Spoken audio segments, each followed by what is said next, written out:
You ready for a great show? I hope you're ready. I'm ready. It's a weird game we're playing today. Probably never heard of this one. All right. Thank you. Thank you for that warm round of applause. Folks, this is the NES Happy Hour with Fitz and Master G. Now, I'm Master G, your main host, Fitz. Fitz is my little Boston Terrier. I'm just kidding. This isn't Fitz. This is Fitz's stuffed animal that he likes to molest. But he's not actually in the room right now. My canine co-host, Fitz for Fitzgerald, loyal one-year-old Boston Terrier, loves to play Nintendo games with us live on the show. He's not here at the moment. He'll make an appearance later, as he always does. But I'm Master G. This is my channel, Retro Gaming Adventures with Master G. And this is our flagship programming, a live, unscripted variety show we call the NES Happy Hour. We play some retro games here. I'm a bit of a collector. I've amassed quite a few original Nintendo Entertainment System games. I've also collected these replicated boxes. They're plastic cases. They're like video game rental boxes with all the original box art. I also collect the game manuals that came with these games as well. The original game manuals to go with the original game cartridges. And, this show is my attempt to share that little bit of video game history with you all out there in the world. So we have a lot of fun on this show. We do give it a happy hour theme. It's more than just the gameplay. We'll talk a little bit about the game. We're trying to play our way through every single game, licensed or unlicensed, one per episode of the NES Happy Hour. We also feature some pretty fantastic cocktail recipes, and we have some really good ones today. Our alcoholic cocktail recipe is a real treat. They're all original, usually all original, and we give them funny names. They pair with the game. They're meant to go along with your gameplay. So if you're playing along at home, if you got yourself a copy of this game, Heyyyy, you might want to mix up one of our signature cocktail recipes, which we'll tell you all about in just a moment. This is season 5 of the show. Episode 9? I think that means this is the 89th game we've played, the 89th cocktail recipe, the 89th manual. After we're done with the cocktails, after we're done reading the manual and talking about the game, we get into the gameplay segment. We'll play the game together for an hour. A lot of times, it's my first time ever playing some of these games. I've collected a lot of games that I've never had time to play. So that's what this show is for me. It's a chance to play my games. Not just to collect them, but to actually play them after a long, hard day at the office. And I thought, I may as well share them with the world while I'm doing it. So that's why I play live on the show where anything can happen. And, it's good to have such a great fan base, our live viewers. I see Mitch in the chat. You got your 8 cartridge ready, fired up. I hope you have some hints for me. This is a game I did not have as a kid, and I know it's kind of like Mega Man in the sense that there's a correct order to beat the levels. You get to pick from the 8 levels, and you can do them in any order, but you do want to do them in a specific order, I hear, because it makes your life a lot easier if you beat them in an order. But I don't know what that order is, so maybe you can tell me. After the gameplay segment, we wrap up each and every episode of the NES Happy Hour with a really fun segment, the Bar Trivia Challenge. And I got to tell you guys, this game gives me a lot of material to pull questions from. You guys know how the Bar Trivia Challenge works. There's only ever 1, maybe 2 questions about the game itself. I usually take the questions in different directions, but they're connected in somehow to the game. And my 5 questions for you, our live contestants, for today's Bar Trivia Challenge are all connected to the bosses of each level. Well, 5 of the 8 levels, at least, in 8 So they're pretty fun. It's pretty fantastic. You will definitely learn something. And audience participation is encouraged. So at the end of the show, we'll do the Bar Trivia Challenge. I'll be the game show host. You'll be my contestants. And I'll pose 5 multiple choice questions to you. I'll give you 10 seconds on the clock to get your answers in the chat. We'll put your chat right up there on the screen.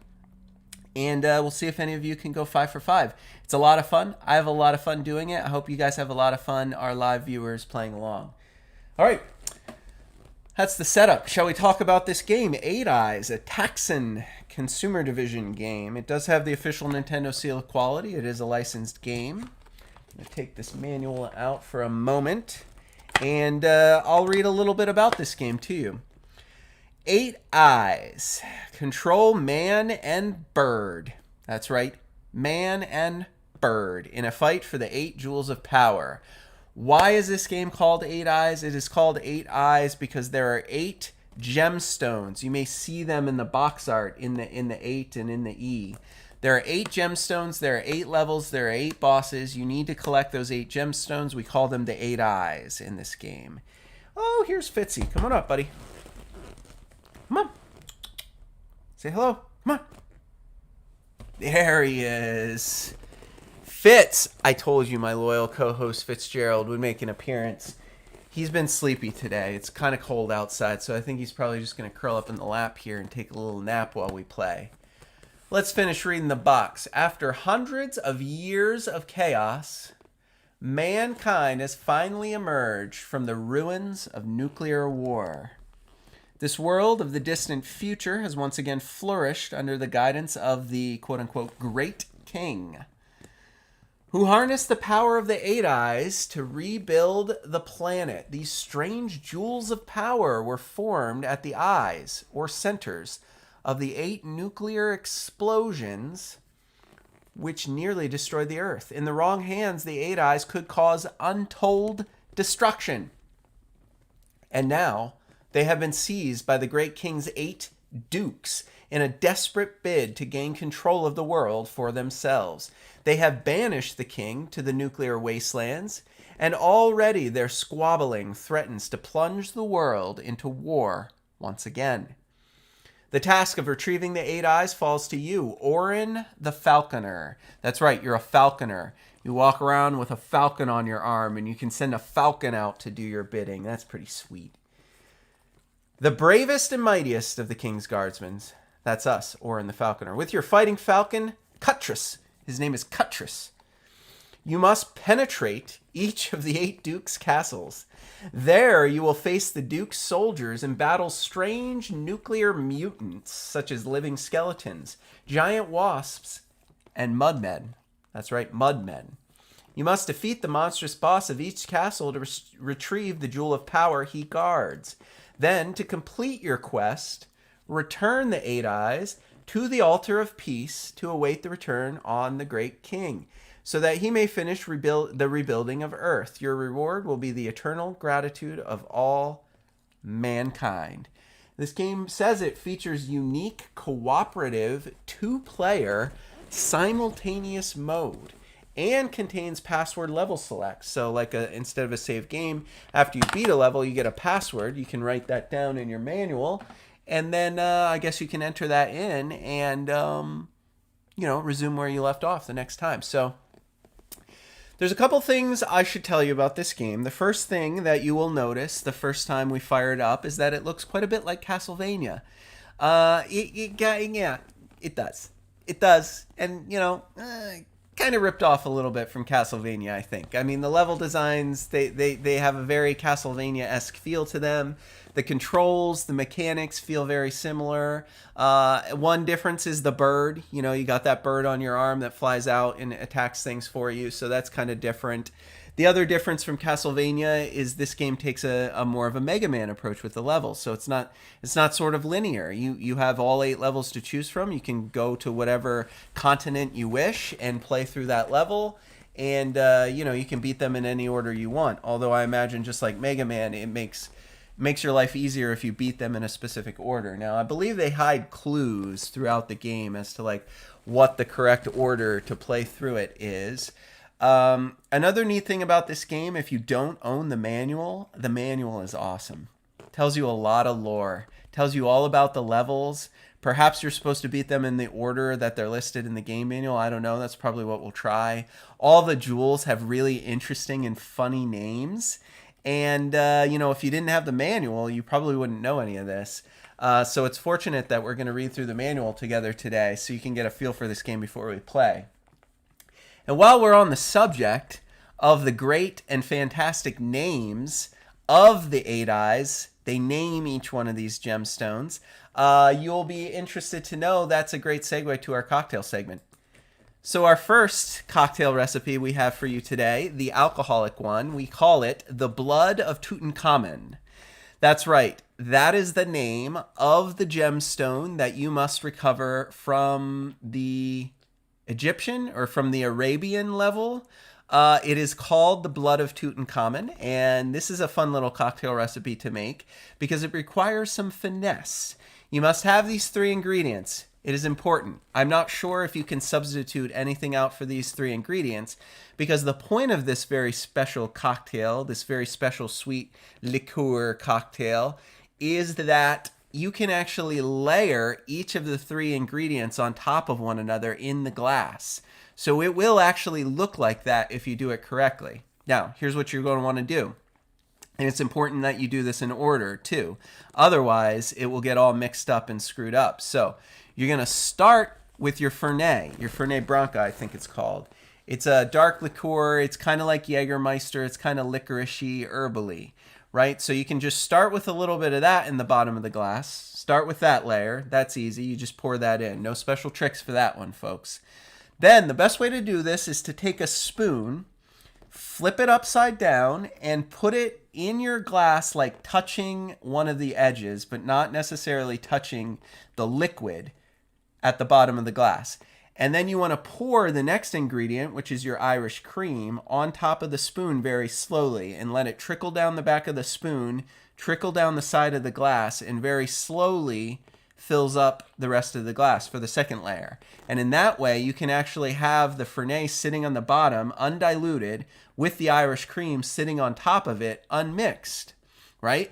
And then you do the same thing for the last ingredient, the creme de cassis, which we featured earlier this week on our show. Did we feature that yesterday? I think we featured it yesterday in Blades of Steel. That was the blood on the ice, in the blood on the ice cocktail. You put that on top, and that sits on top of the Irish cream. And it's important that you do this in this order because they all have different like weights and viscosities, and that's what makes it possible to have the separation of the 3 ingredients. So it's a fun little drink. It's a small drink. You might think of it like a shot, a very large shot. I'll probably be sipping on mine. All of these ingredients are like dessert liqueurs. They're all alcoholic, but they're low alcohol content. Let me show you. I'm going to very carefully prove to you that it is possible to make this drink exactly as I have described it. Now, you might notice that the creme de cassis, which is that dark red color on the top, is starting to look a little gross, like it's yellowish. Well, that's because I had to make this drink in advance, so it's been sitting here on my desk for like 15, 20 minutes, and it's starting to like, the creme de cassis is starting to bleed into the Irish cream. But there you have it, folks. That is our signature alcoholic cocktail for today's game, Eight Eyes. It is called the Blood of Tutankhamen, and it is a very tasty, deliciously, sickly sweet drink that is named after one of the gemstones, one of the eyes, one of the 8 eyes. So I'm not even going to mix mine. I'm going to drink it by layer because I like all 3 of these ingredients on their own. I like the Fernet flavor. I like the Irish cream flavor. I like the creme de cassis flavor. So cheers, folks. Yep, that's a good one. I am not going to put it in my cup holder because I have a feeling Fitz is going to knock it over. But as we always say, Fitz and Master G do not condone underage drinking of any kind, so don't mix yourself up one of these. In all likelihood, you won't like it anyway. Fortunately, though, for Season 5, in addition to our alcoholic cocktail inspired by the game, we are featuring a non-alcoholic mocktail for each and every game in each and every episode. Da-da-da-da. You like that name? It's called the Fairy of Granada, and that's because in the German level, I think it's the German level, that is the name of the gemstone. It's a nice deep purple gemstone you must recover, and it is called the Fairy of Granada. This is a basic cherry grape juice with some tonic water. You will not be able to separate these two. So everything I just told you about using the spoon and layering the drink and separating it, there's just no easy way to do that with non-alcoholic ingredients. I think it's probably only possible with the alcoholic schnapps because they're all different thicknesses. I mean, maybe there's some ingredients in non-alcoholic juices, but certainly not cherry juice and grape juice. Those are not going to be, you're not going to be able to layer those like I did with the Blood of Tutankhamen. But you can mix them all together, and it looks the same color as the gemstone, the Fairy of Granada we'll see in the game today. Get yourself equal parts cherry juice, grape juice, and some tonic water, and you know, you can do your cherry grape. You can do your fairy of Granadas at shots if you want. You know, it's 3 ounces. It's completely non-alcoholic, and you know, in all likelihood, it's probably not as fun to make as the alcoholic one, as the Blood of Tutankhamen. But, you know, we want to make sure everybody's included in the show. And we want to give you some fun recipes to try at home.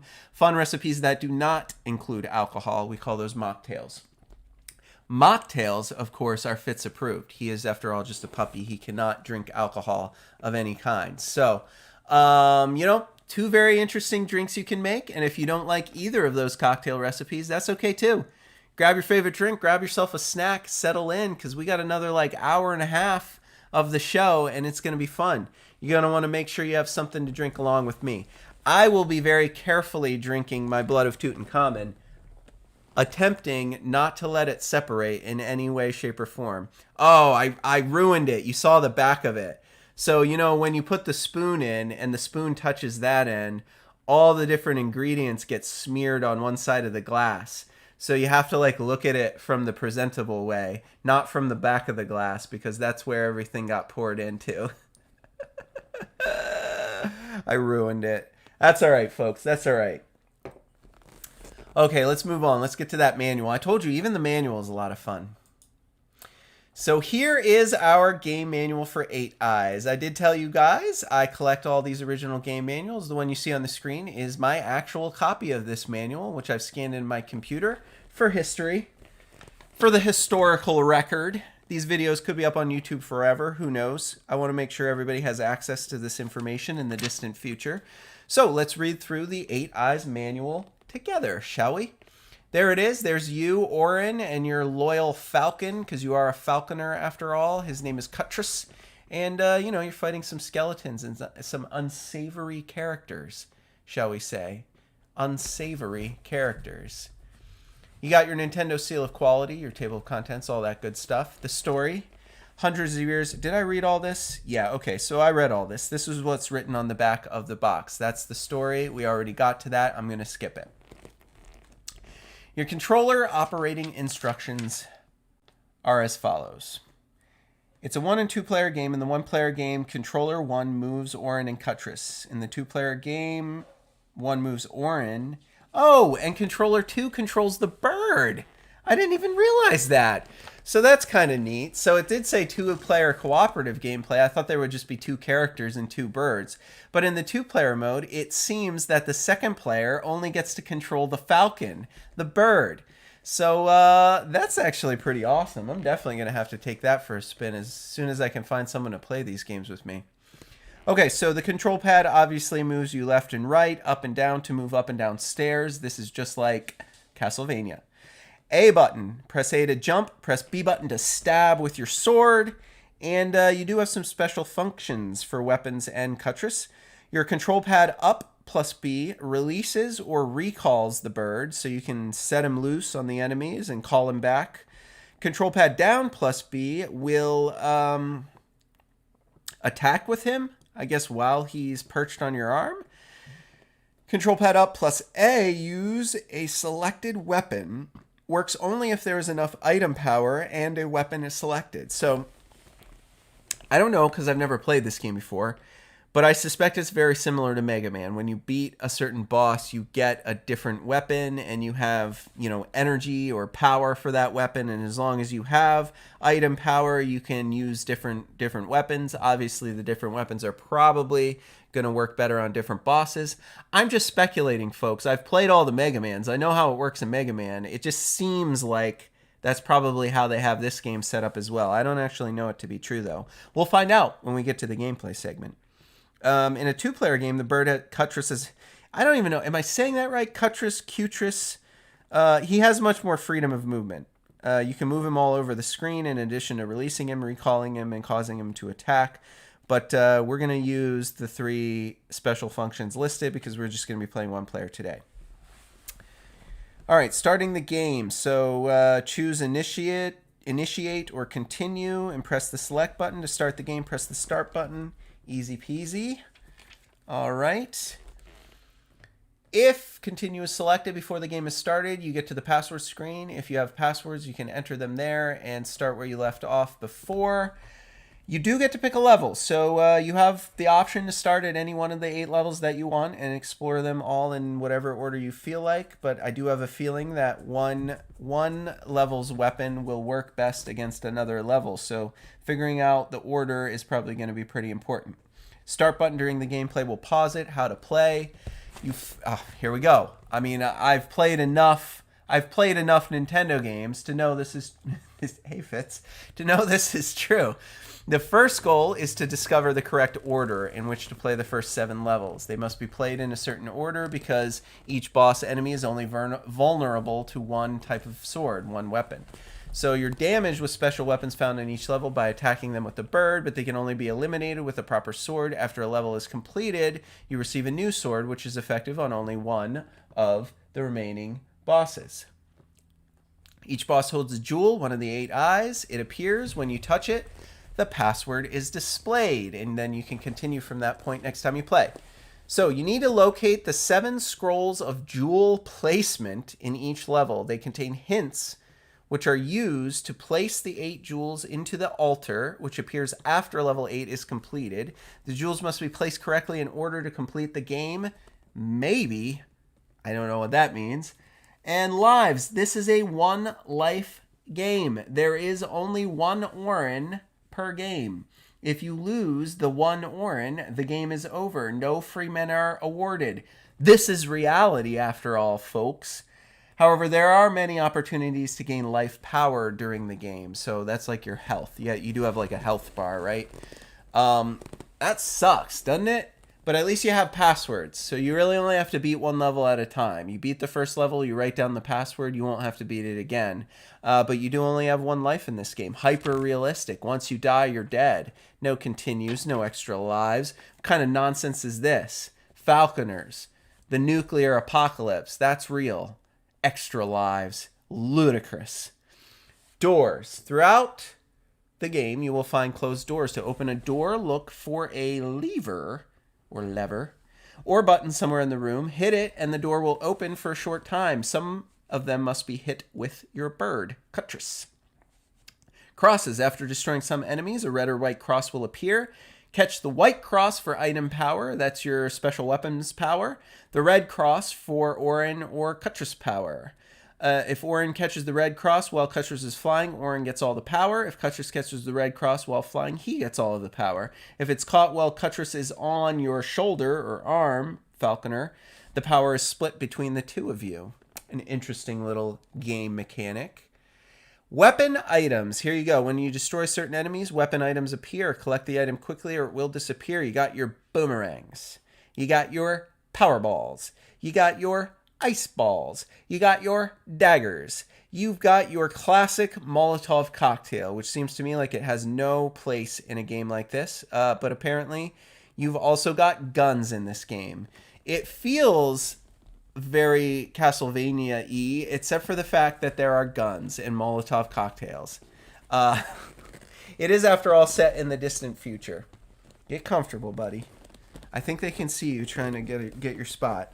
You look ridiculous. It's okay, Fitz. Don't worry. Don't be self-conscious. It is, after all, a live stream. You only get 1 shot. Okay, here we go. Power-up items. These items are hidden in each level. Use your sword, cutlass in the walls. The items can be collected by you or your bird. When collecting life power items, whoever touches it receives the power. The blue jar increases power meters by 1 section. The C jar increases Cutlass's power to full or Orin's power by 1/2. The Z jar doubles the sword power for a limited time. The G jar makes Orin invincible for a limited time. And the S jar fully revives either Orin or Cutlass. None of these letters make any sense to me whatsoever. None of this is intuitive except the C jar, because that powers up Cutlass. And that name starts with C. Why G equals invincibility, Z equals double sword power, or S equals full revival, I don't know. Hints and strategies. First 7 levels must be finished in the correct order. After defeating a boss, you get a more powerful sword, but it's only effective against one of the remaining bosses. Sword you start with is weak and only good for a country near France. Hint, hint. maybe start in the level for a country near France. It is important for you to learn which special weapon works best against each boss. Makes it easier. Some enemies can only be defeated by your Falcon, Cuttress. Find out who they are and stand back while he does the work. It's important to learn to use Cuttress while you're standing back and while you're fighting. Some of the tougher enemies can be distracted by him. You send them out to attack, and they'll turn their back on you to chase him. Good opportunity to then stab them from behind. Backstabbing is unfair, you say? Well, don't turn your back on these guys. They're no gentlemen. Try to find all of the blue jars, so that if you find the S jar, you'll have more power. Make sure you find all of the scrolls and save the clues. The end is worth the effort it takes to solve the riddle of the 8 eyes. That's interesting. I wonder if there's like different endings depending on what you've recovered in the game. That would be a very peculiar feature, but one that would be kind of interesting, I think. I don't know. Oh, this is my favorite part about the manual. It tells you all about the levels and all about the bosses. Shall we begin, folks? Oh, I love it. I love the artwork. I love the colors. I love the names. Boss enemies in the Arabian castle. The master of this castle is Gedi Rashal. He's an expert knife thrower, and he has a very nasty disposition. When you defeat him, you'll get a white diamond called the Tear of the Nile. Not the best name. They get better. You also have the Spain castle and this fine gentleman here with his rapier. This castle is ruled by Enriquez Bartona. He is a master of fencing, perhaps even better than Orin. Your reward for defeating him will be a giant black pearl called the Black Butterfly of Parashusu. That's right. That is the name of this fine gemstone, the Black Butterfly of Parashusu. Moving on, you have the India Castle. Here you face Cypher Nassim, a yoga master. He has the ability to transport himself. When you attack him, he may vanish only to reappear behind you. Beware. Defeat him and you'll get a yellow obsidian known as the Wing of Angels. That's right, remember that. The Wing of Angels. Then, if you find yourself in the Africa Castle, you encounter the fearsome King Amin, the most powerful warrior in all of Africa. He wields a giant axe, which he may throw at you when you least expect it. The jewel that you must wrest from him is an orange topaz called the Devil of Zimbabwe. That's a fun name. The orange one in the Africa level is the Devil of Zimbabwe. And then, of course, the Germany castle. The master of this castle is the handsome but deadly Walter Schmidt. Don't let his gentle appearance fool you. He's a cruel madman who will smile when he destroys you. And he has nice hair, too. He uses a giant throwing star for some reason. When you defeat him, you'll get a purple amethyst, the fabled Fairy of Granada. That's the name of our non-alcoholic cocktail for today, named after this fine purple amethyst that you wrest from Walter Schmidt, called the fabled Fairy of Granada. In the Italian castle, you face Gino Comecchio. He throws razor-sharp steel cards with deadly accuracy. If you succeed in overcoming him, your prize will be a green emerald known as the Dancing Princess of Frenelia. That's right, the Dancing Princess of Frenelia is the name of this fine gemstone from the Italian boss, Gino Comecchio. And there he is, this weird sort of witch doctor-y looking figure here. This is the boss of the Egypt castle. It's ruled by a man named Neri Thanatos. He is an evil sorcerer who throws white power balls from his staff. Beware of his leaping ability. He can jump right over your head. Defeat him and you will get a big red ruby called the Blood of Tutankhamen. Fitz, you ruined the shot, buddy. You ruined the shot. And that's what we've named our alcoholic cocktail after. This fine layered cocktail I showed you how to make at the beginning of the show. The Blood of Tutankhamen. Cheers. There's more, guys. Perhaps the best one for last. The final boss castle. The Castle of Ruth.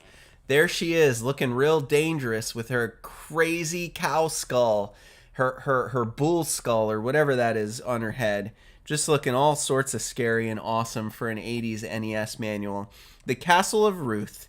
Here you will meet the lovely but lethal Ruth Grandier, whose cruel bullwhip seems to have a life of its own. The speed and ferocity of her attack will astound you. The jewel that she guards is a glittering blue diamond called, wait for it, my favorite name for any of the 8 eyes is this one, the Nail of Nightmares.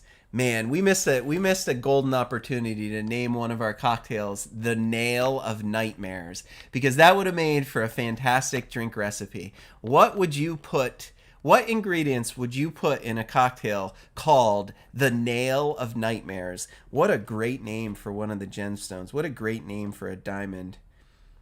That's awesome, isn't it? The Nail of Nightmares. Love it. That's it. Those are the 8 levels. Those are the 8 bosses. Now we'll just go through some of the other enemies, which I love that they've added all these little pictures in the manual as well. I mean, this manual is fantastic. If you have a copy of this game, you got to find yourself a copy of this game manual. It will be a welcome piece of your collection here. Erebus, the little shrimp. It looks like a little Jawa from Star Wars there. You got Scimitar Sam. You got Yoga. He's like a little sitting down skeleton throwing fireballs. Sir Slice, a knight. Crossboy with a crossbow. Slim, another skeleton standing up this time. Jackknife, obviously wields a knife. Fang's just a bat. Wings, he's got wings on his helmet, I guess. Whatever. You got Jabber with his spear. Ugly, who's apparently just ugly. Baldy, who is bald. Hothead, a giant flaming skull that might attack you in some of these levels. Fantastic. I love it. Hardball, another fantastic enemy. Oh, I love these little cartoons. Hardball with his ball and chain there. You got Sharp, an even sharper sword. You got Claw, an even bigger bat. You got Ninjo, a ninja named Joe, I guess. Spooky, a bat. Spit, this awesome guy, spit and fire. And Spike, some sort of monster with a spike on his head. And Zulu, little tribal warrior there, Zulu. You got Rock. Why is he named Rock? Well, because he throws rocks, I guess. Big Buzz, giant mosquito, obviously. The old Mudman. Watch out for the Mudman. He'll get you. And Mace, kind of unoriginal, if you ask me. Kind of unoriginal. You know, you just call him Mace because he's got a mace. That's kind of lame. Kind of phoned it in on that one. Snaggletooth, great name for a saber-toothed cat. Sledge, phoned it in on that one as well. He's wielding a sledgehammer. And Archie, I guess he's the archer in the bunch. Good old Archie. That's it, guys. That's the manual. I think it's one of the best manuals we've ever featured on the show. You got your compliance with FCC regulations and limited warranty. Unfortunately, they didn't give you any space in this manual to write down your passwords. So the previous owner of my manual has not helped us out by writing down any passwords. So we're going to play through this game from the start like it was meant to be played. I hope you guys enjoyed the setup. I hope you're ready for the gameplay. You guys know how we do it, though. We take a short 3-minute break because we're not playing on emulation. You know, we're playing original game cartridges. It gives me a chance to make sure the game works, make sure we don't glitch out. I hope to God we don't glitch out in today's gameplay segment, but that's what we're going to do. We're going to take a short 3-minute break. Mix yourself up one of these fine cocktail recipes, alcoholic and non-alcoholic if you prefer, and grab a snack. Use the restroom. Meet me back here. When we return from the break, we will fire up this console and we'll get after it, playing a little 8 Eyes today on the NES Happy Hour with Fitz and Master G. We'll see you then. All right, guys, welcome back to the show. This is the NES Happy Hour with Fitz and Master G. I got a little Fitz in my lap. You can't see him right now. I think he's going to take a snooze while we play. What game are we playing? We're playing 8 Eyes. Yes, that's right. If you missed the setup for this show, if you missed the intro, if you missed the cocktail recipes in the manual, you definitely missed out, and you should definitely rewind and check it out. But you guys know we're live right now, so you can't rewind. Say a little prayer to the NES gods. I'm going to hit that power button. We're going to hope she fires up with the first try. Oh, yes. I heard this game has fantastic music, too. Like a utterly impeccable musical score with like 3 operatic pieces for each and every level. So I'm really pumped about that. Okay, yeah, don't reveal too much, Mitch. Don't reveal too much. Fitz, what are you doing, buddy? Alright, you guys watching the intro? I'm trying to get Fitz to sit down. See, I told you it looks kind of like Castlevania, doesn't it? I think it does, at least. Maybe I'm the only one that thinks they totally ripped off Castlevania. Alright, let's start. Let's do it. Alright, so we need to go, we said to... How do I move? Do I have to start at Arabia? No, I don't want to start at Arabia. Can I back out? How do I select? Hold on, we'll figure this out.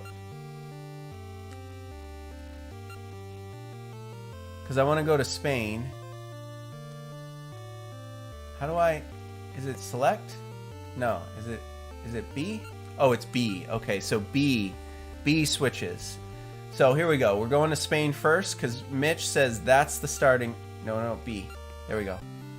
Alright, here we go. Let's get it. Like, I need to get a feel for the controls first. So we got the jump, we got the poke, and we got the bird. So we send him out, and what? He just attacks? Oh, I control him.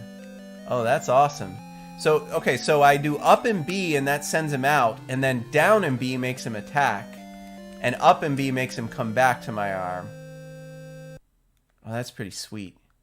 Alright, so I just go in this door? Is that... I just go in this door? It's just a castle? Alright. Whoa. Okay, it feels like I should probably just send the bird out. No? I'm gonna send the bird out.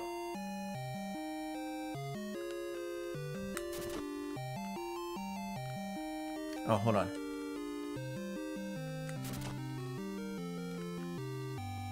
He can only go down, though. I can't send him up there. How do I send him up there? Alright, I guess I can't. Oh, I can't believe I took damage there. That's kind of unfair. Alright, whatever. This is our warm-up round. Let's just get... Oh, man, what is this? Is it a bat?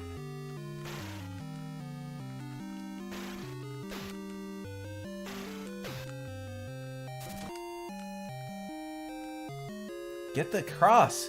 Man, I'm having trouble controlling him. Also, he's taking damage. Like, what happens when he dies? Is it over? Can I go in here? Can I go in there? I can't go in there. Alright, bird, come back to my shoulder, man. This is a lot to keep track of. Controlling the bird and controlling myself and, like, dealing with this knight here. Can I just jump and stab him? This feels like a better option. Feels like I should just stand here and do this till I kill him. Okay.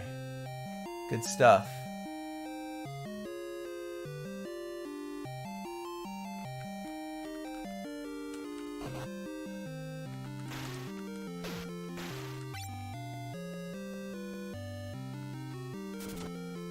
Whoa. What was that? I just threw the pea out there. I didn't mean to. I don't know what happened there.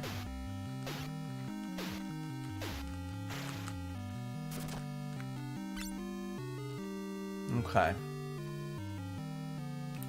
Good music so far. I like that.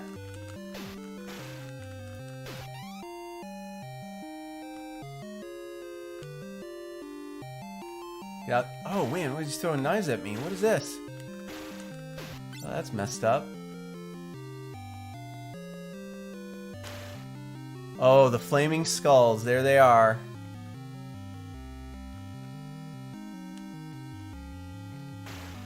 I'm just skipping this guy. I don't care about you. I don't care about you either. Archie. Archie, where you at? I can like poke his...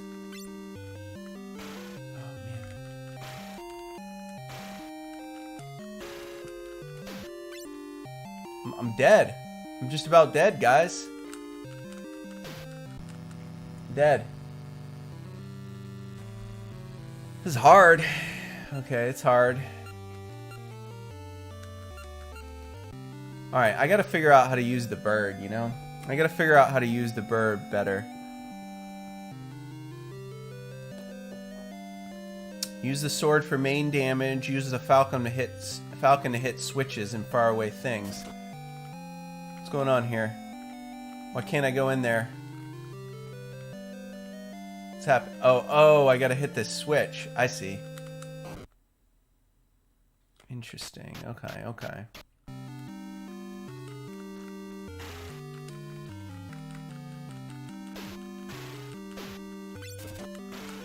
Where are these arrows coming from? Someone's shooting me from the other room somehow. Alright. Oh man, he turns around quick.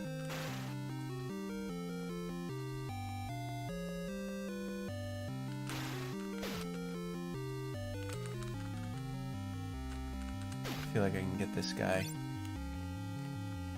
So is there like a switch? I don't know what a switch looks like. But I guess I have to like open that door somehow, no? I don't know. I'm just gonna kill this guy first. See if we can at least get to a boss. As I learn how to play this game. Alright, so now what? I throw the P-ball? I throw the red P-ball? Is it a special item? Or is it just power for items?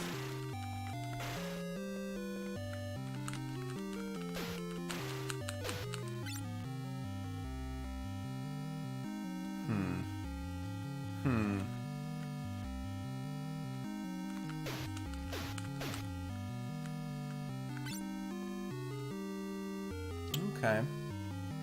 Picking some health up,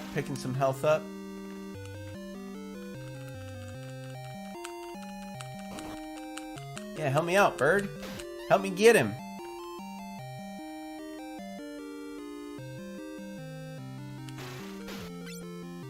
Excellent. Alright, so Mitch says we just go up the stairs and then we go back down the stairs. That's easy. Even I can handle that, right?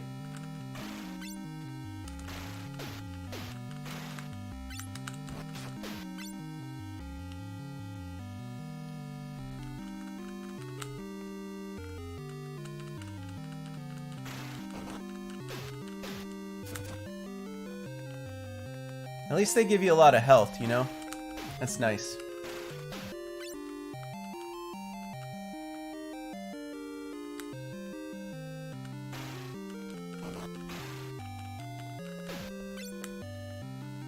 Up the stairs, down the stairs. Here we go.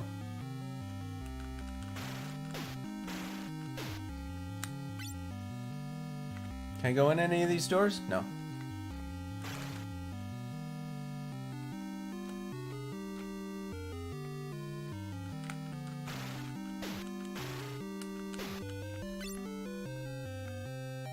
Man, how am I, like, so hurt, you know?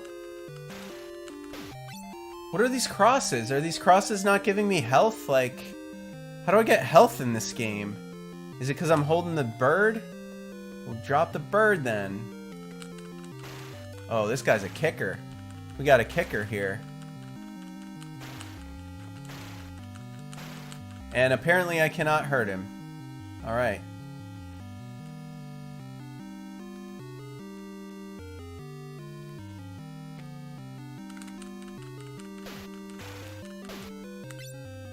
Man, why am I not getting any health? I'm about to die again. I didn't even... What's that? Can you get that bird? Oh no, that's a bat. Okay, get the bat. You fight. You got health. Why don't you come kill this bat for us?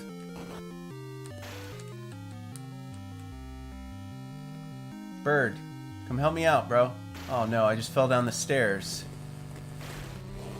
What? What? What?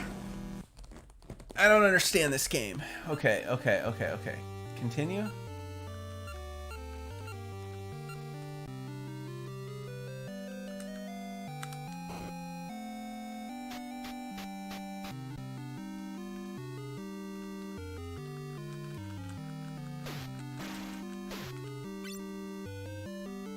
Alright, so the red crosses heal me, not the white ones. The white ones heal the bird. I don't like this guy. This guy's my least favorite. I'm just gonna send the bird out to do my bidding, you know? Cause like, I don't need to take damage. I can just hide here and let the bird do it. He just takes a million hits, I guess. Oh man, you aren't kidding. Slow and steady on this one, right? What does that get me?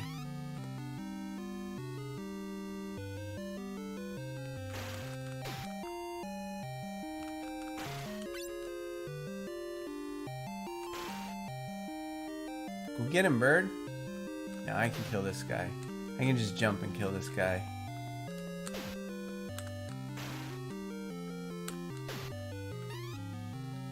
Do I, if Cuttress dies, is that also the end of my life? This game has 5 different endings? No way!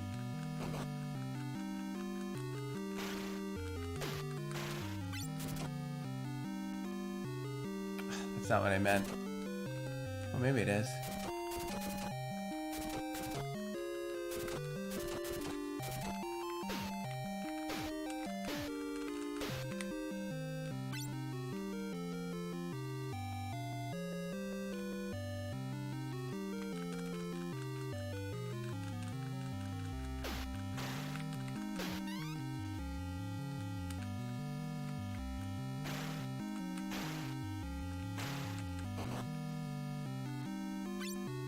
I'm gonna start sending the bird out from now on. Let him deal with stuff, you know? Oh, don't. What? So you just fall down the stairs? Falling down the stairs is an unwelcome game mechanic. Alright? Can I just say, like, that's unnecessary.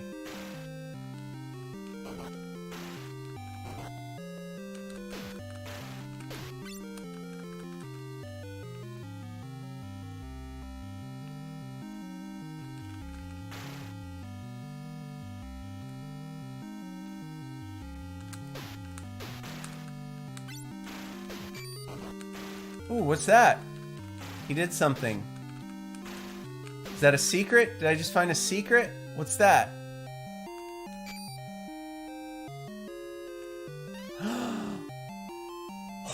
Did you see that? I didn't even realize it, but it's just like a secret. Like I sent the bird out, and now I have more, well, I have more total health, but I mean, I'm still gonna die. There's no way I make it through this unless I can get the bird to do my bidding.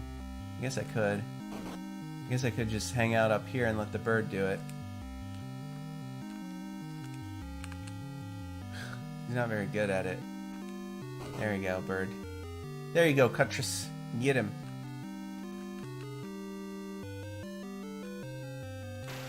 Oh, you just got stabbed in the face, bird. Stabbed in the face. Dude, how much health does this guy have? Really? Come on. How do I use the... Okay, so I just down an A. We'll throw the little ball things. That's what I want to do. I want to go down. Oh, I don't have any more? Alright, fine. Send the bird out. I need to get this flaming... These flaming skulls are back. They're just going to keep respawn... Another secret! Another secret! Oh, I'm not even going to live to find it.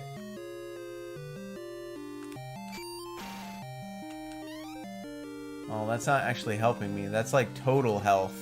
It's not actually refilling any of my health, you know? Oh, this guy's gonna kill me.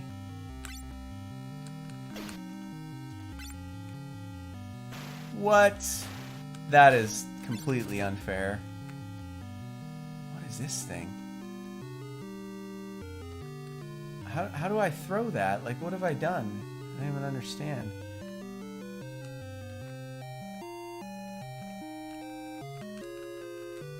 You gotta get the kicking guy. Just running past the kicking guy. Couldn't hurt him last time. Probably can't hurt him this time. Alright, you go, bird. You kill him. You kill all the things, bird. Just press start for items. I might be able to replenish health. Does anybody know how to do that? Is it that one? Is it that one? Is it that one? Is it that one? Is it that one? None of these buttons are doing anything.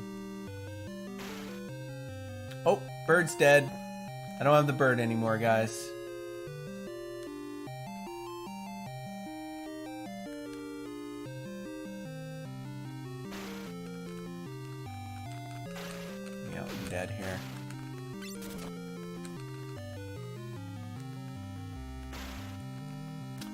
god, this level's so long.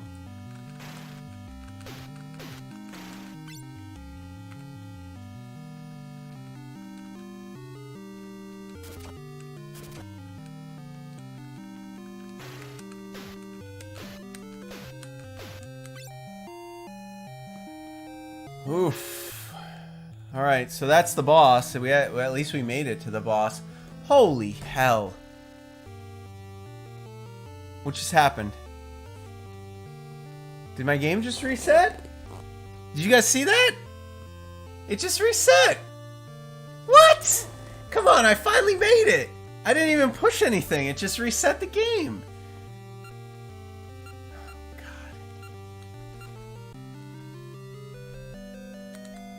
Oh my god. I can like that wasn't even like a normal glitch. Like it just straight up was like, nope. I think that might be on the card, you know? That might be like an actual programming problem and not like your cartridge is just old. Cuz I mean, it didn't even give any warning. It just totally reset. It was just like, okay, boss is full health. Start over. I wonder if that's like real. I wonder if that's like a known glitch in this game, you know? Dude, this sucks. I'll tell you what, the mechanics in this suck. I mean, they put a lot into the lore, but like none of this stuff helps me. Like you know, like you're so many white crosses. What do they even do? What does the white cross even do? It's not helping. I never get any health.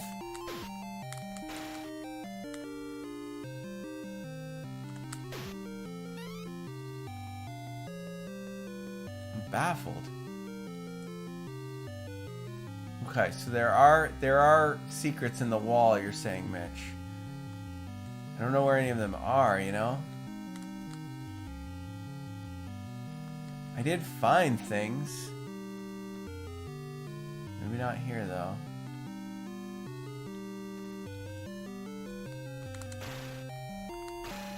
Dude, I don't know how to get close enough to kill this guy. And every one of them just gives you a white cross. Oh, item power. That's what that is. A little item power. I guess I should use my items then, right? I don't even know how. How do I even use the item? Oh, good. Another white cross. Thank you. Pointless. Pointless. Do I even want to fight people? I don't even think I do want to fight people. I think I just want to run through this whole game.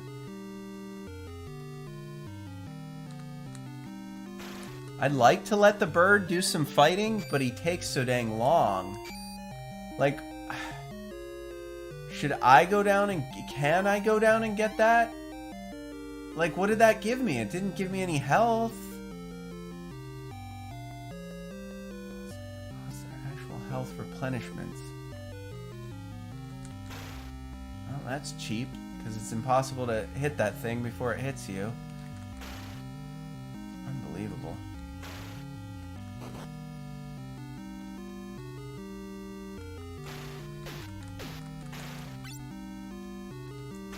Well, good thing I have all this. Ability power or whatever it is. Oh yeah, that's helpful. Send that thing out. That did nothing. That barely even scratched the guy. Good thing I got that awesome power up. No, all it's doing is giving me like an extra square, but like you don't get enough. You don't get enough, like, brown crosses, which are the ones that actually heal you, right? Well, my falcon's dead, so...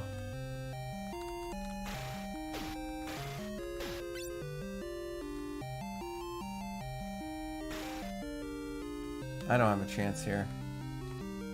None of these guys give you health. Like, what's the point of giving me extra, like, spots for health if I'm not going to actually get the health, you know? Let me try daggers. Oh, yeah, here we go. Alright, I learned how to throw a dagger. I guess I could throw a dagger at this guy, maybe. He's just going to kick me. Oh, daggers don't even hurt. Oh, that's right. This is the invincible guy that can't be damaged. I forgot. I forgot nothing hurts that guy. Oof. Oof. Alright. I'm half tempted to just try another level for fun, since it doesn't look like we're going to beat this level.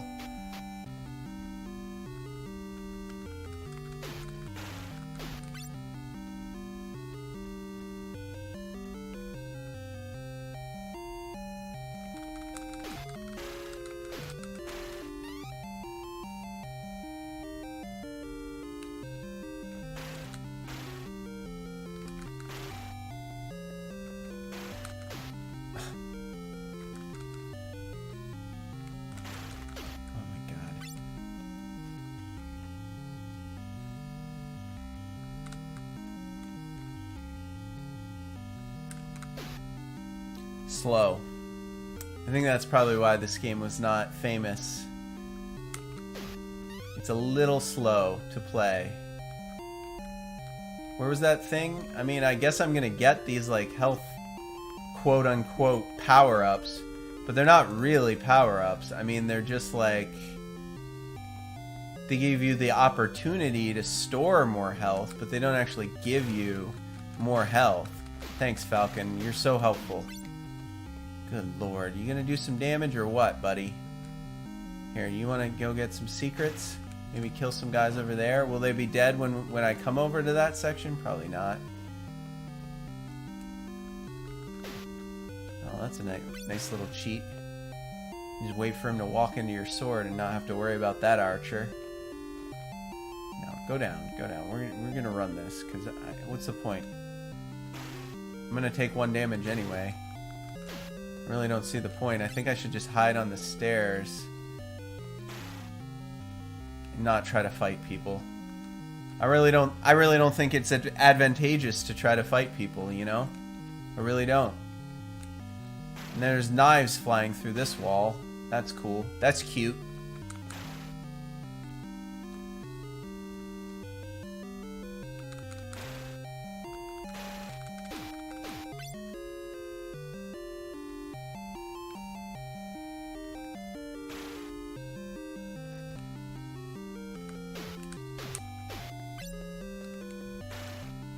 That's unfair.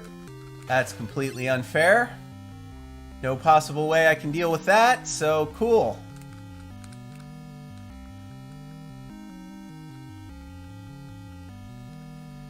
Before I jump down, where were you talking, Mitch? Like in here? Oh, in the boss level, before I jump down, there's a full health. Is that what you mean? Ugh, I just have to make it to the boss level. Can't get my Falcon to help me. He's not doing anything. I wonder if I can just run past this guy.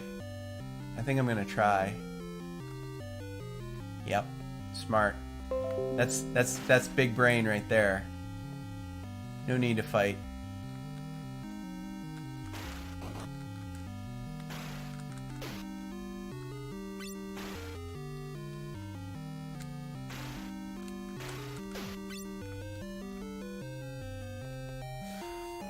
This guy, you just can't hurt.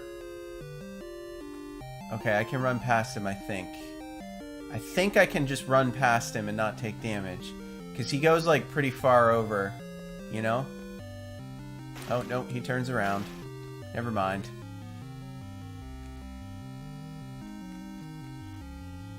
Okay, it has to be possible to get by this guy, for sure. Yeah, no way he catches me.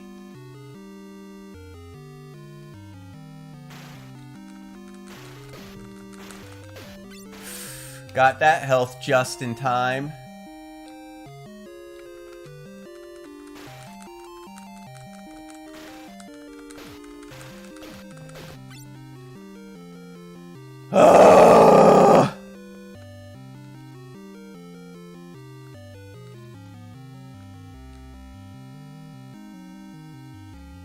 When is he going to turn around and start shooting me? Right away?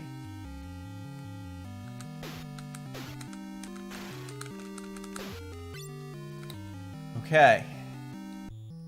So before I jump down, send the falcon down and to the left.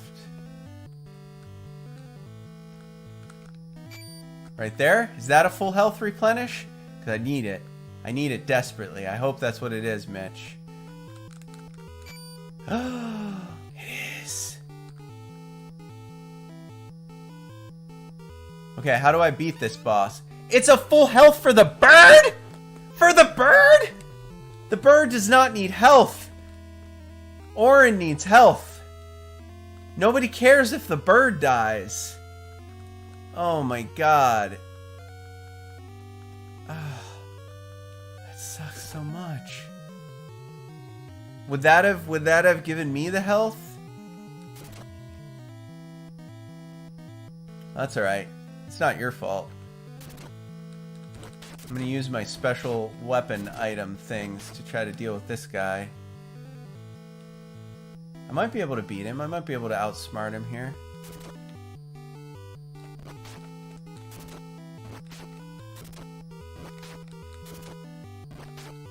Uh-oh. Bird! Bird! Come help me, bird!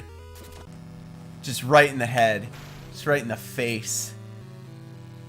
I got him down to half health, though. As long as we can get there with actual health. But good lord. This game is nonsense. This game is nonsense. I'm gonna try one more time.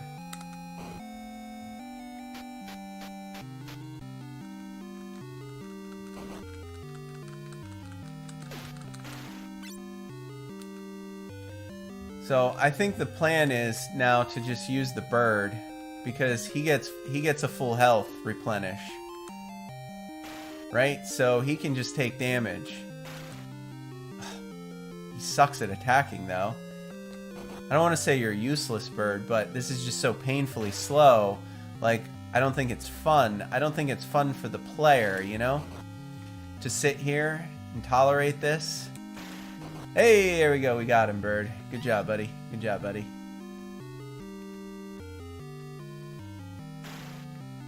Take that, cheap shot.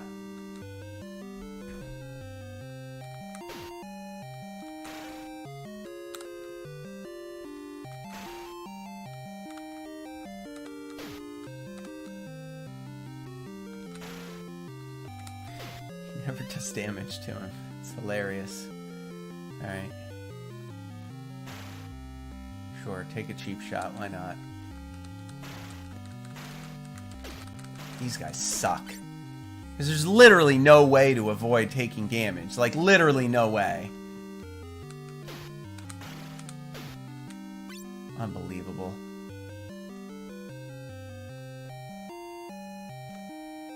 No point in fighting him.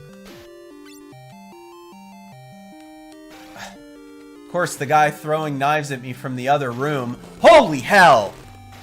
That is stupid.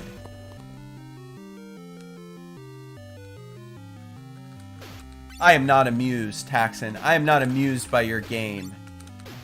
Not amused.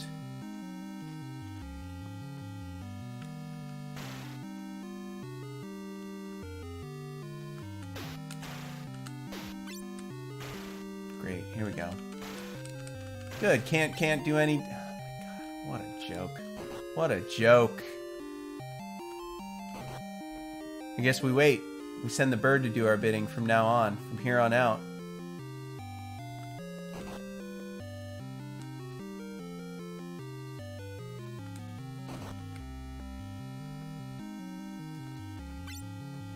It's all the knife throwers that are going to get me. That's what's going to happen. All these freaking knife throwers on these other screens. Or the flaming skulls that can also fly through walls. Let's not forget about them. They also fly through walls. Send the bird out. Send the bird out. Couldn't do anything about that skull either. That was nothing you can do. So, okay, so... Oh, Fitz. Why would you do that, buddy?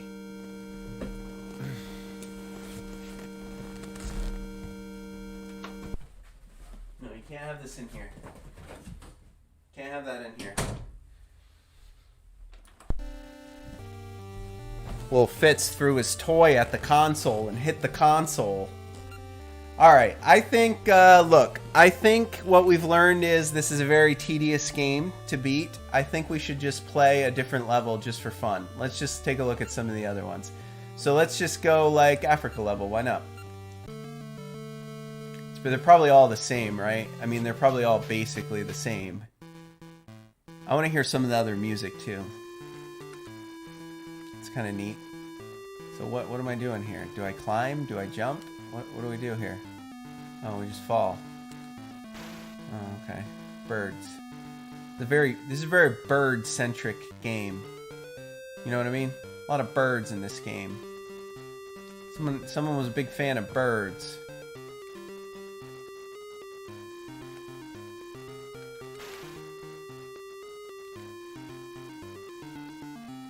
Good music, though. At least there's that. At least there's tolerable music, even if the gameplay is kind of miserable.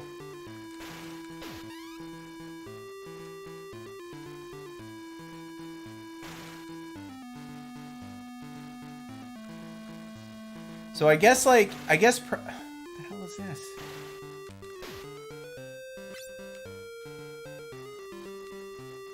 So I guess part of this game is probably, like, sending the bird out to distract people. No, I want you to hit the thing. Hit the button, bird. What are we doing? We going? Let's go. Is this a boss? I just made it to the boss of the Africa level in like 2 seconds. Holy cow, the Spain level is the worst. Can we just all agree now that the Spain level is the worst? Whoa. Okay, well, there's no way I'm gonna beat this guy.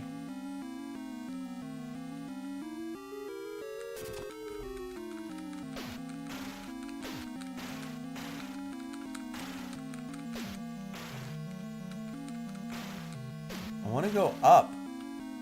I want to go up here where it's safe.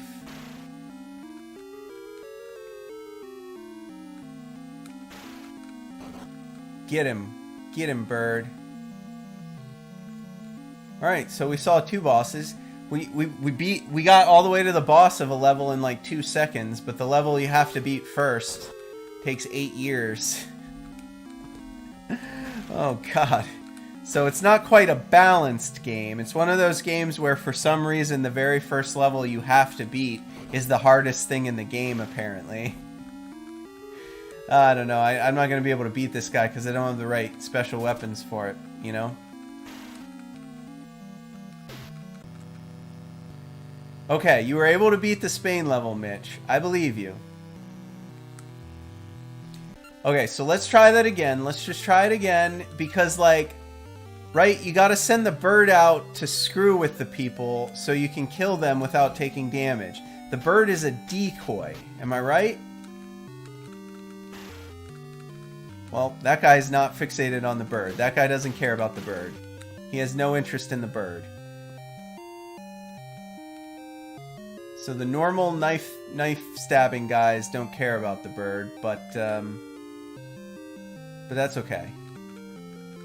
So we just have to worry about these guys, which admittedly are absolutely miserable to deal with because you cannot not take damage there. So I mean, it's just like no chance of not taking damage from the bat.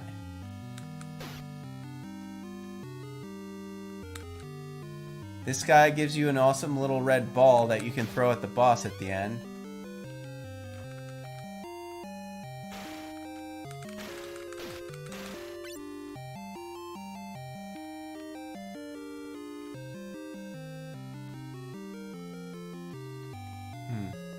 So go back and forth. I can't get close enough to hit the guy. What am I doing wrong there? Like, I have no idea. Like, his reach is so much further than mine, and anytime I get close to him, he just stabs me. I didn't even mean to throw that. That's stupid that the jump button and the special weapon is the same. Well, that's helpful. Some health. Got lucky there, I think. No point in fighting this guy because you will not take damage. So I mean, just accept it and move on with your life, I think, is the lesson there. You're gonna take a hit and there's no way to avoid it, so don't bother fighting him. Oh, that did nothing to him. Great, excellent.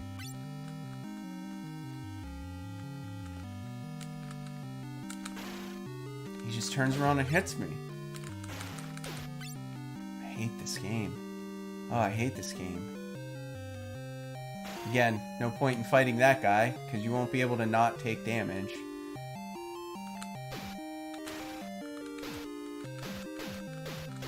This guy's got like 1,000 arrows, like rapid fire shit. Oh my god. I can get past this guy, right? I can drop down. We determined that. I can do one of these. Oh, damn it. He's not even attacking me. He's just walking there hurting me. Unbelievable, this game. Unbelievable. I wanted to like this game so bad. I did. Oh, not distract. This guy doesn't get distracted by birds.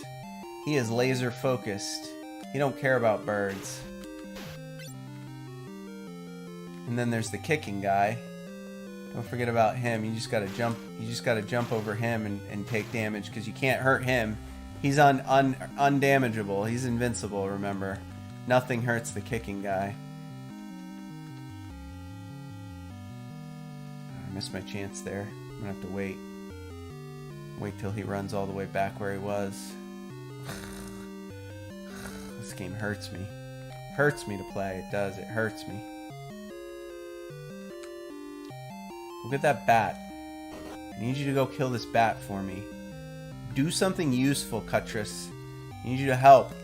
I need you to help by killing bats, please. You get a full refill on health at the boss level, and I get nothing. Crosses don't even matter. Pointless.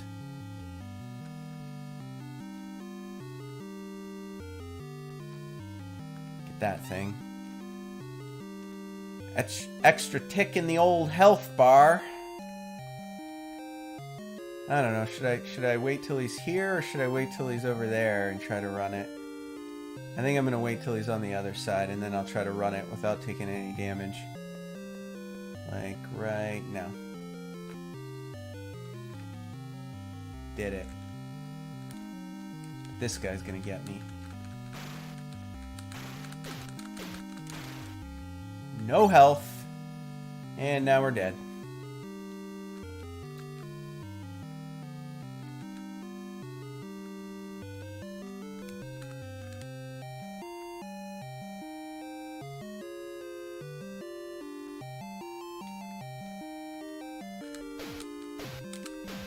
Got him. Here's our boss again. Okay, well, let's get you your full health, Cuttress, because you're real important. You're real important and helpful, bird. Birds. Good lord. There's got to be like a smart way to deal with this guy by like using the bird. Because why would they give your bird full health and not you? You know what I mean? Like, I'm gonna dump all my special weapon peas on this guy, and then I'm gonna run up the stairs on the other side, and then I'm gonna try to figure out if there's a way I can get to distract him with the bird. I think that's the only chance I have here, because he's slow and he's kind of not doing anything, right?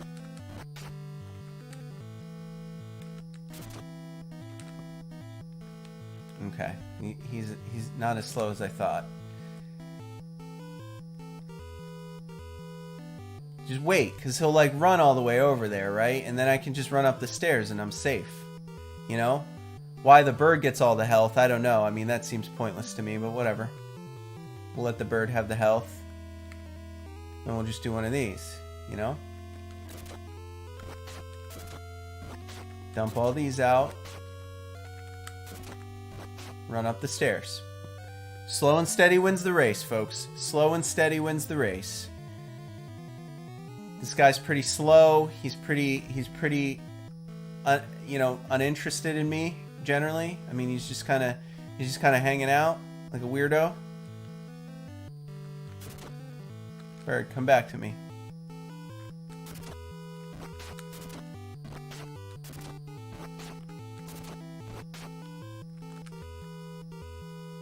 I need you to help, bird.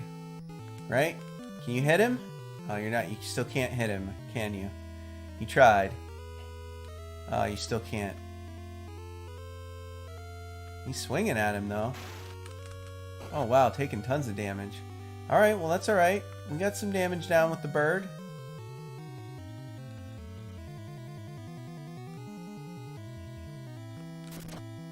Oh, I don't have any more of the peas left.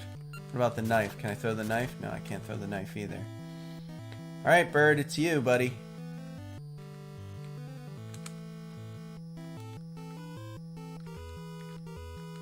You gotta get him, bird. It's not me, man. You gotta get him. Now we just stand here and we hope Cuttress has more health than that guy does.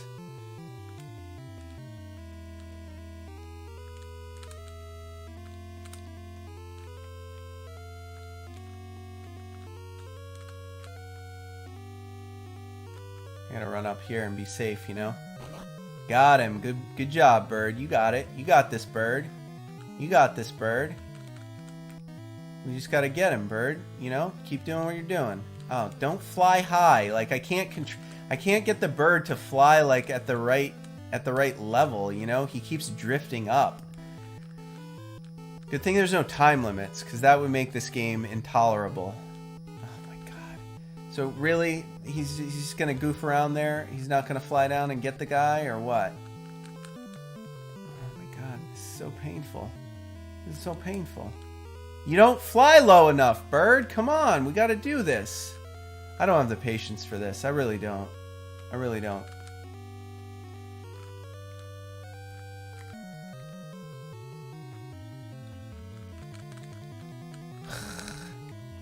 Alright, come here, bird. Freaking A, man. You are aggravating. I hate this bird. I gotta do everything? I gotta do everything.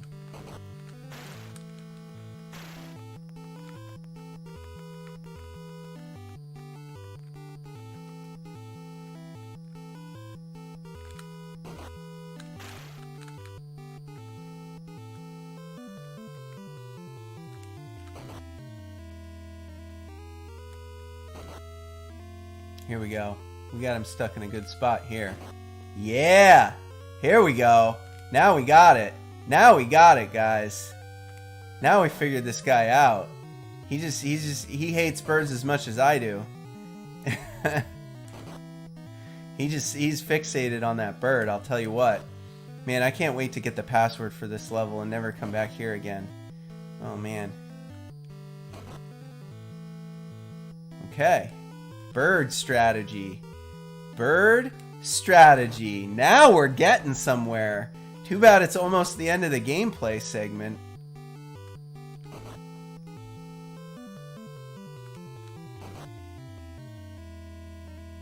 It's all about the bird in this game, guys. It's all about the bird. That's my advice to you.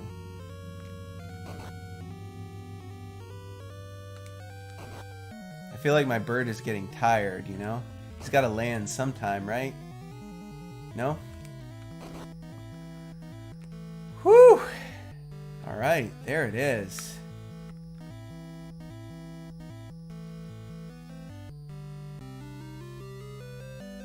What is this?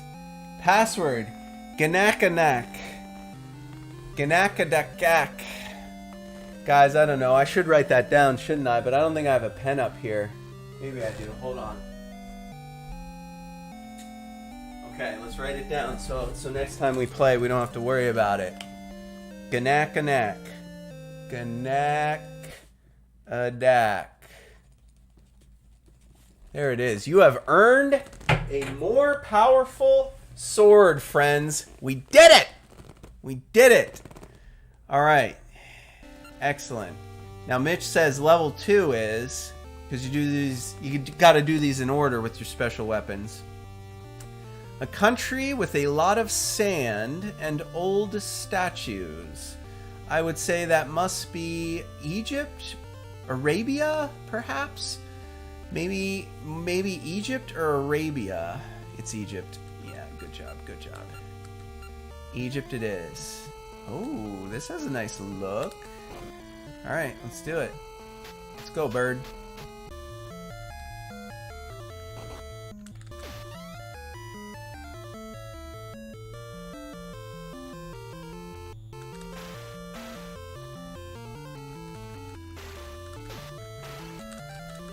Oh my goodness. I'm standing on top of him.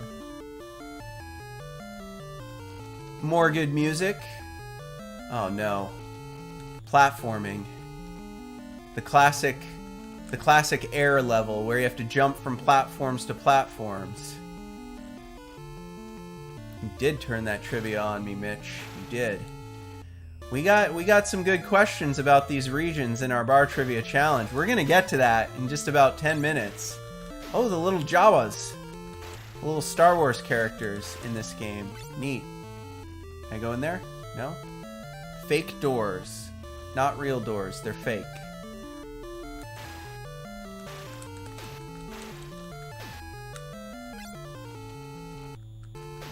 Oh, they're like spawn points. I see. Dude, let me go! Oh, man. Ooh, what's this guy?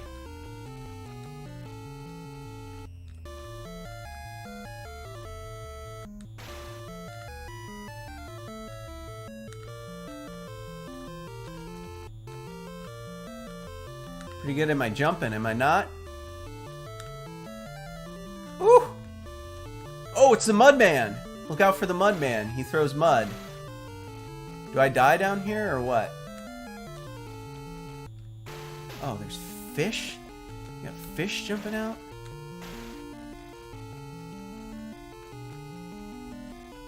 Where am I going? Oh, there's a button up there I have to push. Guys, I can't get up. I can't get up. I'm dead. I'm dead because I can't actually jump. Oh my god, I gotta go all the way back. You're kidding me, right? That's what it is. Oh, don't go down to the lower levels, guys. That's death. These guys are killing me. Excellent. And then the Mudman.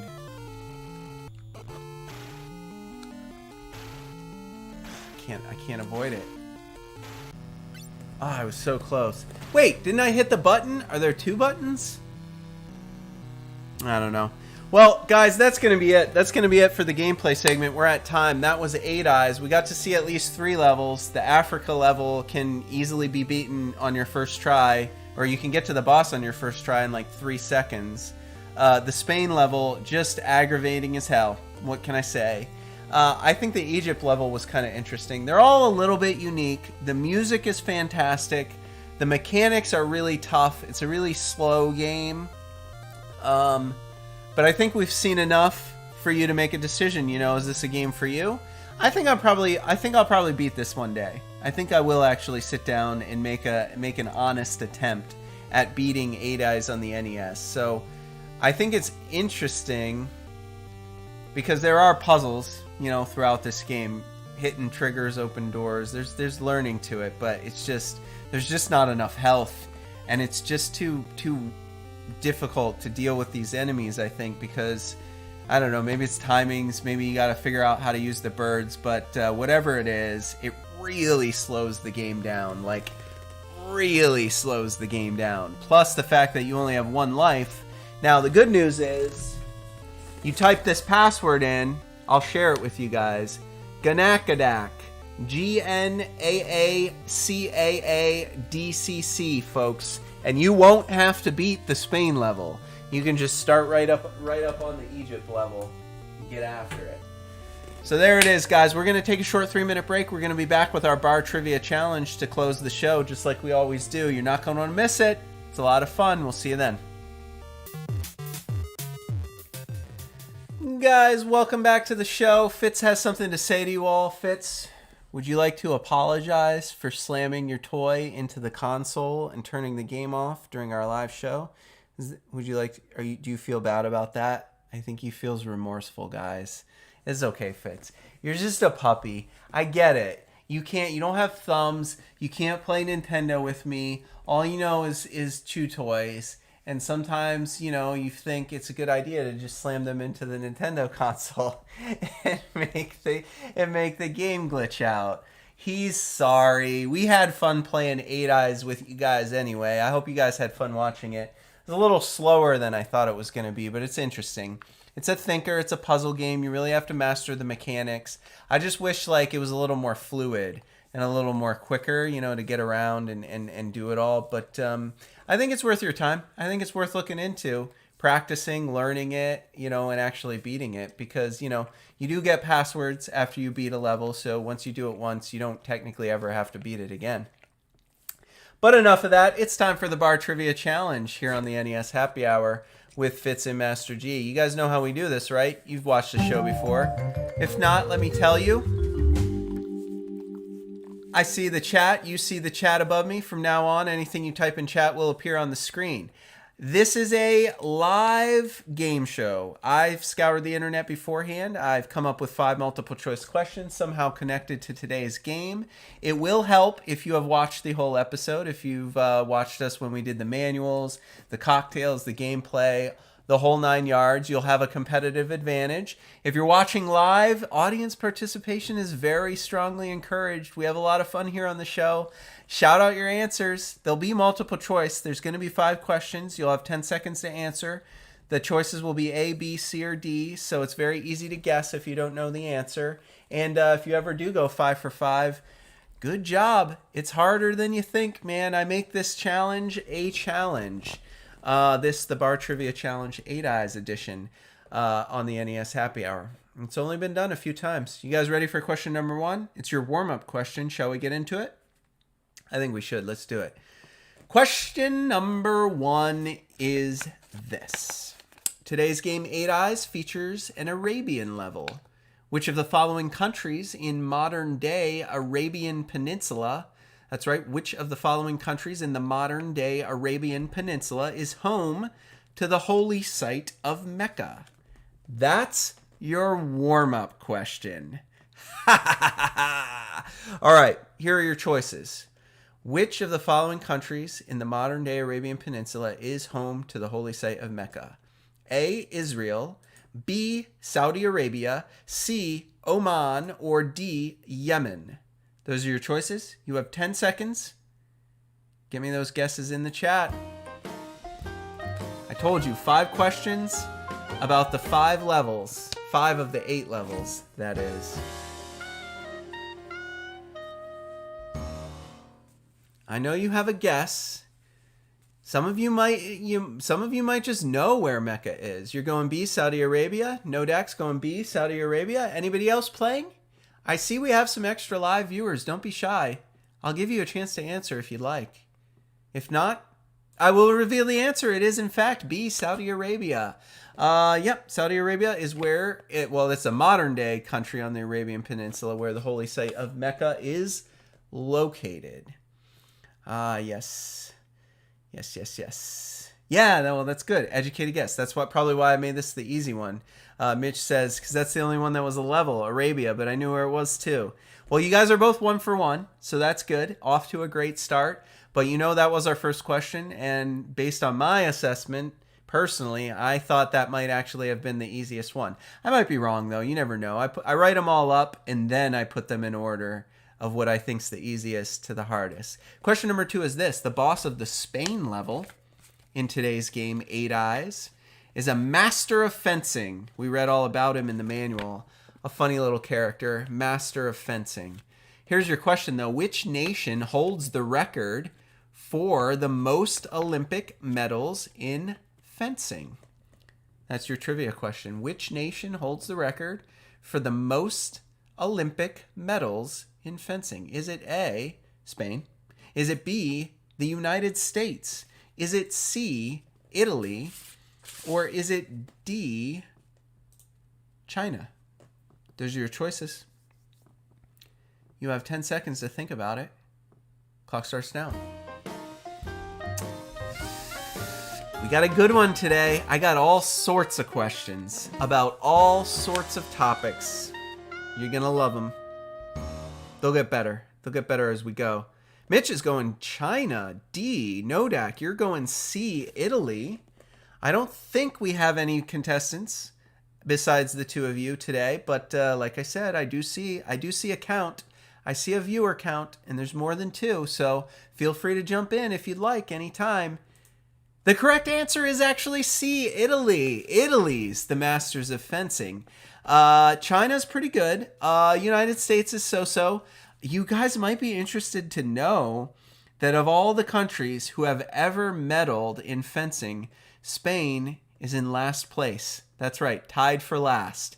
Spain, you might believe from 8 Eyes, must produce masters of fencing.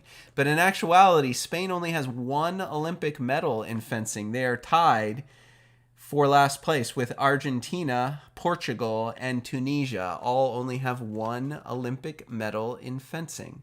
I looked it up. That's what the old internet told me. I was like, yeah, okay, so there's a question there. The boss level in Spain, he's really good at fencing. I'll find like a good sword question about Spanish fencing masters. And when I went to the internet, they were like, oh yeah, Italy's really good at fencing, not Spain. Spain doesn't have many medals in fencing. So I thought that was a funny one to sneak in there. All right, Nodak, you were thinking it was Finland if you didn't have the options. I thought about throwing some other ones in there. That's a good one. But I always do give this multiple choice. I do want to make sure everyone has a chance to guess, or at least make educated guesses, because I want to make the questions hard because I like trivia and useless information, and I like if people learn something from this show. But I don't want to make them too hard that people don't like playing.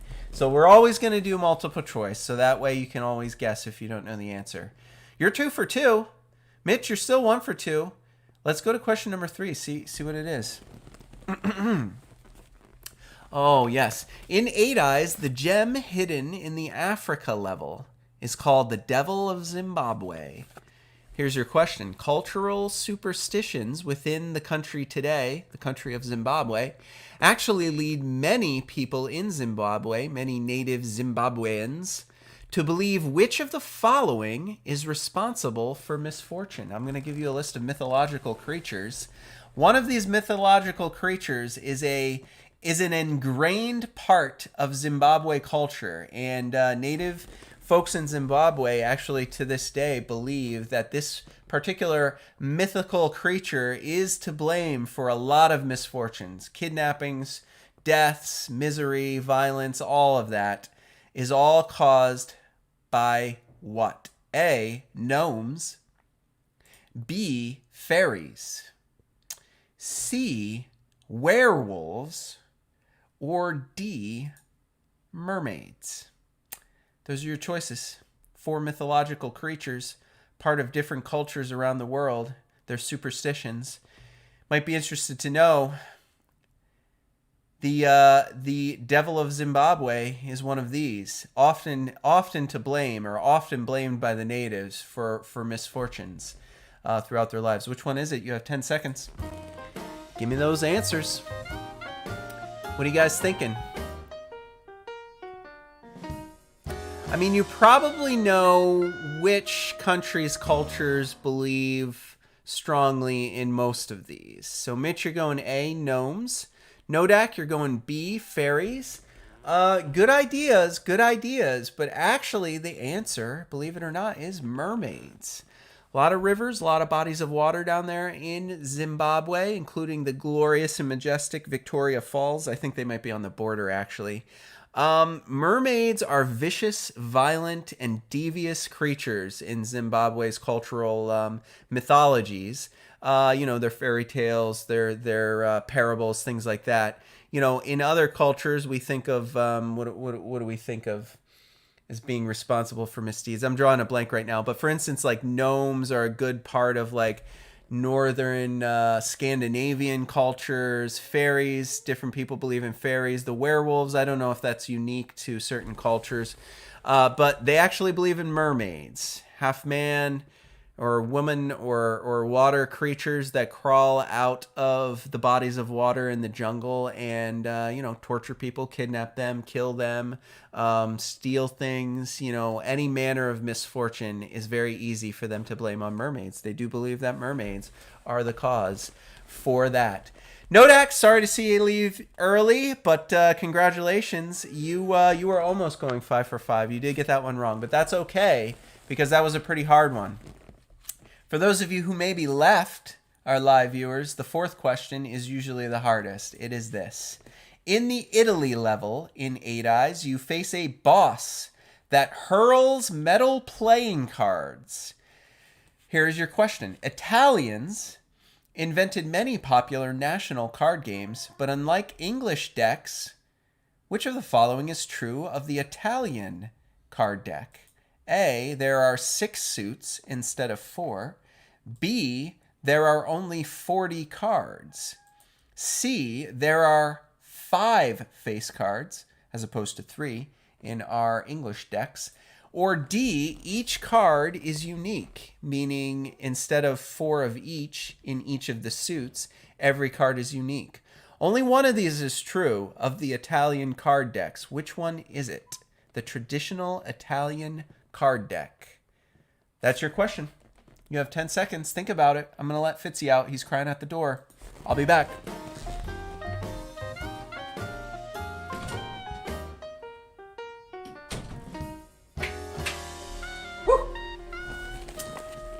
Do you know what it is, Mitch? I think you might be our last live contestant. I want to see you get a second one. I hope you get the last one. The last one actually is kind of hard. You're thinking kind of like tarot cards? I mean, yeah, I guess. I mean, the artwork is kind of like tarot cards. I will say this. The suits are not the same as the suits in the traditional English deck. You're going D? D sounds like the best option. Each card is unique. That is wrong, unfortunately. You might be interested to know these traditional Italian card games in the traditional Italian card deck, there are only 40 cards. Why are there only 40 cards? Well, they do not contain the 8s, the 9s, or the 10s. They start essentially with what we think of as the ace. They go up to 7.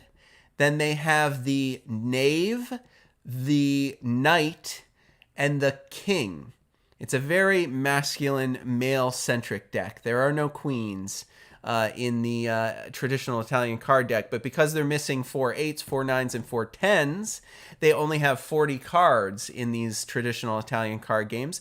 There are 4 suits. There are not 6 suits. There are still 4 suits. There are not 5 face cards. There's still 3, but they're different. I just told you about those. And they do have 4 of each. So there's 4 2s in each suit. Now, you might be interested to know the suits in the traditional Italian card deck are not diamonds, hearts, spades, and clubs. They are swords, cups, coins, and batons, actually. And some of those traditional Italian card games that are very popular even to this day in Italy, probably see old guys sitting around in the park playing these card games with these old card decks, are Scopa, Briscola, Tresette, and some others. I won't go into the details about what they are, but believe it or not, this is still a national pastime. Traditional Italian card games are still quite popular within Italy, and they do play with very special decks that are comprised of only 40 cards. They look very different, but they're not as different as you think. The only reason they only have 40 cards is because they don't have 8s, 9s, and 10s. It's just ace through 7, and then, you know, well, what is it? Knaves, knights, and kings, which are the face cards. So it's basically the same, minus 8s, 9s, and 10s for some reason. So there you go. You learn something new every day, don't you? Man, I don't know if you'll ever need to know this little bit of trivia, but now you know. Question number 5, I always save for last. It's this. Let's conclude. Let's finish strong. Today's game, 8 Eyes, features a level in India and a yoga master with the ability to teleport. Here's your question. Which of the following symbols is actually a yoga symbol, meaning that which is associated with well-being? I'm going to give you 4 symbols that are all well-known symbols. One of them is actually a yoga symbol that comes from yoga, and it means that which is associated with well-being. Is that the A, swastika, the B, the peace symbol, C, the yin and yang, or D, the pentagram? Those are your choices. Think about it. Believe it or not, There's a bit of a story behind all 4 of these symbols. One of them actually comes from yoga and the practice of yoga, a symbol that means that which is associated with well-being. Mitch says he knows it. It's A, the swastika, he says. Is anybody live playing along at home? Care to disagree? Do you think it's one of the others? The peace symbol, the yin and the yang, the pentagram? Well, before I reveal the answer, I will tell you a few things. I will tell you that the pentagram is not the correct answer. Pentagram is not the correct answer. The pentagram is a Wiccan symbol. It was hijacked from Christianity. It is the star, the 5-pointed star within the circle. It now is usually associated with witchcraft and Satanism and things like that. Originally used to be a Christian symbol. It represented the 5 wounds of Christ. But it was hijacked as counter to the Christian faith. And the pentagram became associated with different things besides what it was originally intended to represent. The yin and the yang, that's a symbol. It's to represent the balance of polar opposites, right? And the balance in all things. It came from 3rd century BC in China. It's like the 2, like swooshes with the circles in each one. The yin and the yang, the balance of good and evil. The peace symbol. Good story about the peace symbol. That is not the correct answer. The peace symbol, invented by Gerard Holtham, a Brit. It was actually part of a campaign for nuclear disarmament. The peace symbol, the circle with the down and that is a symbol that was devised as part of a campaign in Britain for nuclear disarmament. Peace, not war, folks. And Mitch, you are correct. Swastika. The swastika is actually truly a yoga symbol from the Hindu faith. It was created long before those evil Nazis hijacked it to represent fascism in World War II era Germany. They stole it.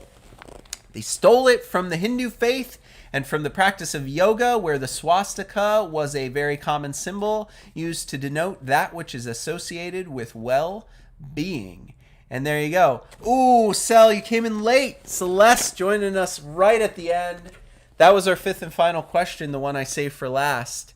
Interesting. If you didn't know this before, the swastika, a symbol we all recognize as being a Nazi symbol associated with evil, hate, violence, fascism, was actually not originally associated that way. It was part of the Hindu faith. Specifically part of the yoga tradition, as a symbol that meant that which is associated with well-being.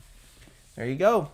Mitch, you went 2 for 5, and like we always say, that is respectable. You should be able to get 2 for 5. I hope folks can get 2 for 5.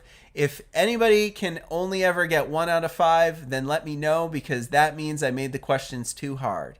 If you guys can get 2 out of 5, I think they're just hard enough. Because like I said, I love doing trivia. I love filling your heads with useless information, and I love making my trivia challenge a real challenge. So when you do go 5 for 5, you can be proud of yourselves. You deserved it. So there you go, guys. The swastika, the correct answer. That was it for the 8 Eyes edition on the Bar Trivia Challenge for today's episode of the NES Happy Hour with Fitz and Master G. Give yourselves a round of applause. Thank you guys, Mitch. Thanks for the claps in the chat. Celeste, I'm sorry you missed the episode. I will tell you this, the cocktail was delicious, but don't let it sit for too long. You guys might notice here that my Blood of Tutankhamen layered cocktail I had to dump out at the break. Why, Master G, did you dump it out? Because I learned something about this cocktail. Go back and watch it earlier in the episode if you're wondering. You can't sip on it. You want to know why you can't sip on it? Because if you layer the Fernet, the Irish cream, and the creme de cassis like I did in that beautiful masterpiece I showed you at the beginning of the show, if you let that drink sit for an hour, it curdles. And I looked down at some point and I was like, oh, that's really gross. It curdled. So it's definitely meant to be a shot, guys. If you layer up one of these fancy cocktails, it's not meant to be sipped on. You're going to want to take it as a shot. Okay? All right, guys, that's it for the episode. I hope you enjoyed it. We had a great great set of cocktail recipes, a fantastic game manual, a game that was very interesting but very challenging, and a bar trivia challenge that took us all around the world in all kinds of different directions. I hope you guys enjoyed it. If you like what we do here on the show, if this is the first time you've ever seen it, do us a favor and click that subscribe button on our YouTube channel, Retro Gaming Adventures with Master G. We're trying to get 1,000 subscribers. We're so close. It's totally free. All you have to do is click the button. So it means the world to us to have you as a subscriber. Go ahead and click that button now if you haven't done so already. And while you're there, check out some of our other videos. All of our past episodes are up there. We're in Season 5. That means you've missed 87 other episodes, 87 cocktail recipes, 87 manuals, 87 games, 87 other bar trivia challenges. And you can check out our website too, www.fitsandmasterg.com. Find our social media links there. Follow us on Twitter. You can watch live, you can donate to the stream, you can purchase merchandise, you can get our cocktail recipes for the next episode. And that's probably what you guys want to know. What are we playing tomorrow? Because we're going to be back with our Friday game. Tomorrow, if you're watching live, is going to be a Friday. We save games for Friday that we're not really sure of. They could be just awful, or they might be hidden gems.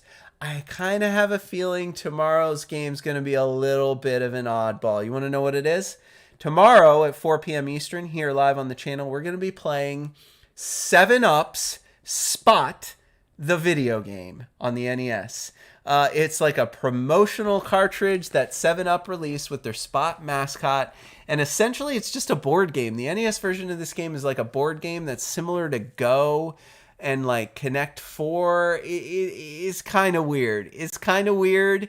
It might be fun. It'd probably be fun 2-player. But we'll take it for a spin. We'll see how the computer intelligence is. If it's overtuned, because, some of these games are overtuned. It's impossible to beat the computer because they can think of a million moves. Or it might be undertuned. It might be too easy. But we'll find out. We're going to be playing Spot the video game, a 7-Up promotional game from the 80s. On tomorrow's episode. Even if the game is terrible, it's Friday. We're going to have some fantastic drink recipes. I'm going to have a great bar trivia. What could the bar trivia be? Well, you'll have to tune in to find out, because we're gonna check out that game together. Spot the video game. That's it for today, guys. I'm signing off. I'm gonna take it easy tonight. I hope you do so as well. Stay safe. Take care of yourselves. Have a great evening, and meet me back here. Same time, same place, 4 p.m. Eastern on Retro Gaming Adventures with Master G up on the YouTube. We'll have another episode of the NES Happy Hour and a lot more fun to come. We'll see you then.